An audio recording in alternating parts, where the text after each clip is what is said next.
For a long time, I identified myself as a very kind person. I thought that's what nice, good people do. You care about others. I would always be checking, are you all right? Can I do anything for you? And always going out of my way to accommodate. As soon as I walked into a room, I would sense when somebody needed something, I would sense the energy of everybody. You know what I'm talking about? And the problem with that, I wasn't aware of what was going on in me. And that's what leads us to what refer to as people please, as a pattern. It's taken me a while to understand what people pleasing actually means and what are the consequences and why it's something important to keep in check, to keep observing. Eventually, I noticed that I thought that was intuition. Oh, I sense this person needs me. That is very similar to an intuitive nudge, but it's actually hyper awareness.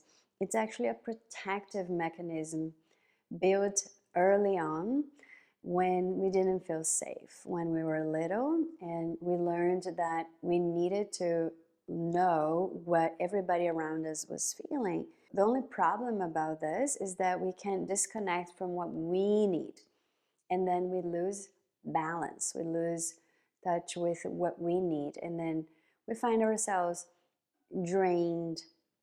We find ourselves in situations that we don't even know how we ended up there. It was the series of saying yes, yes I can, yes I can go, yes I can do that for you. And all of a sudden you see yourself in situations that if you thought consciously you wouldn't choose to be there. Just like any pattern, it falls into a spectrum. It can be extreme or it can be mild. And we also have an agreement in society. We have some cultural agreements that we are polite to each other. And that's not what I'm talking about. It's about when you see yourself abandoning yourself to take care of somebody else. You see yourself abandoning what you need to care for somebody else. And that's the imbalance. And that can be harmful. And notice you start to get exhausted around that dynamic. When that dynamic is happening, it's energetically, there is somebody taking more energy and there is somebody overgiving. And that can happen unconsciously, often does unconsciously. And you just find yourself drained, exhausted, and you're not sure really why, because your nervous system is not really used to a very healthy reciprocal interaction where both individuals will leave the conversation feeling nurtured, seen, understood, and with more energy.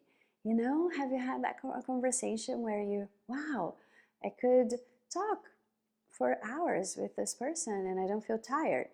Or you leave the conversation inspired or excited. It's not work, it's not hard work.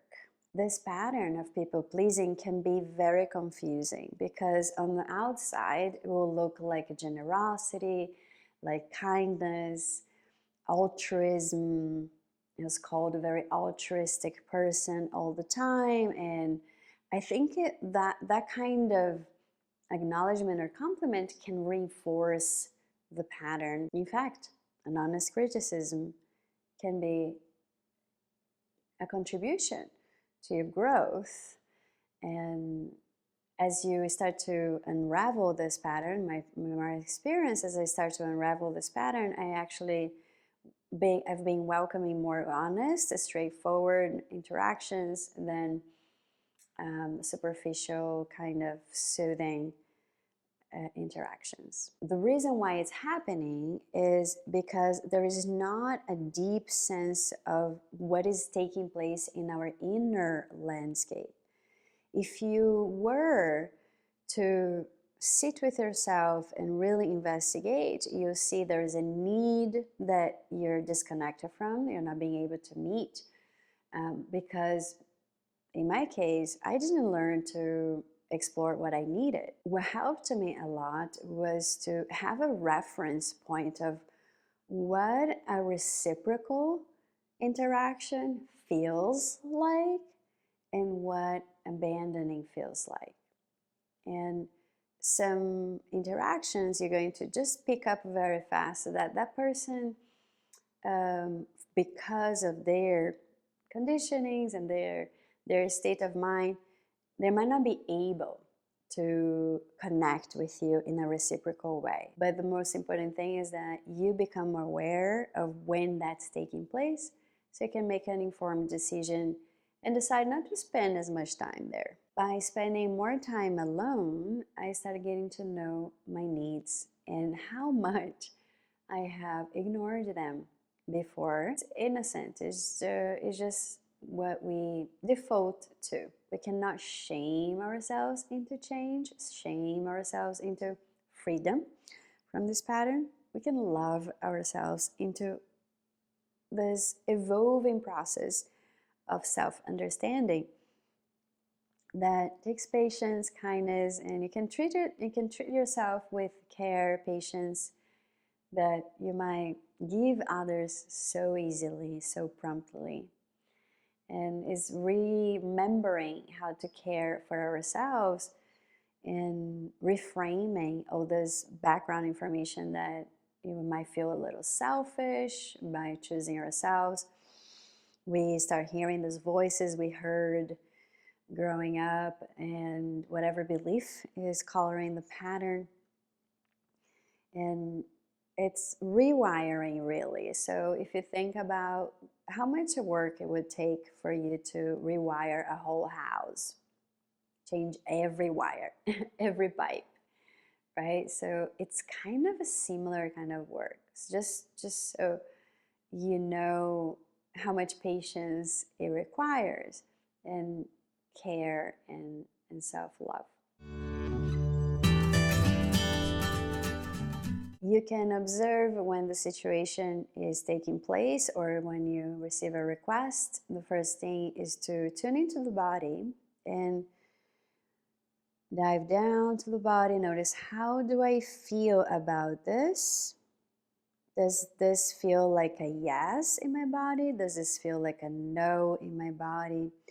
How can I express this without blaming the other person, but simply expressing what I need?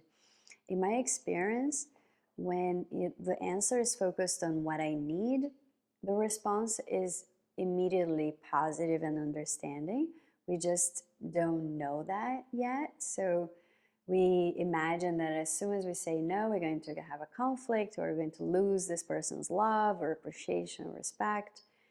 So notice what is the why behind my choice? Am I doing this because I am afraid of being rejected? Am I doing this because it's mutually nourishing? Or if somebody actually needs help and is actually asking you clearly for help, you can also check in, and that's a different case, because a lot of the people pleasing is freely offered, and sometimes the person don't even really need. It's just the pattern that leads you to overgive and feel drained afterwards. Yoga taught me a lot about getting to know my body, my breath, to notice sensations in my body, but I didn't have information that allowed me to understand, why is this sensation taking place? What are these patterns? So this layer of our experience, which is our emotional experience, our emotional regulation, our emotional intelligence is something very important that sometimes gets dismissed in our yoga practice and teachings. So we can build an amazing, beautiful, consistent practice and make a lot of progress physically. Also, we can feel very empowered, but sometimes some patterns can still remain and perpetuate if they're not addressed directly. And in my experience, I thought that was an important point that I needed as well, because at some point I thought I had everything in the yoga philosophy, in the yoga practice. I thought I had all the answers for mind, body, spirit, but there wasn't a lot about relationships, right? So this is an element that, okay, how can we relate in a way that feels like yoga? I love Ram Dass mentioned that we can use relationships as our yoga practice. So approaching relationships as a practice as well.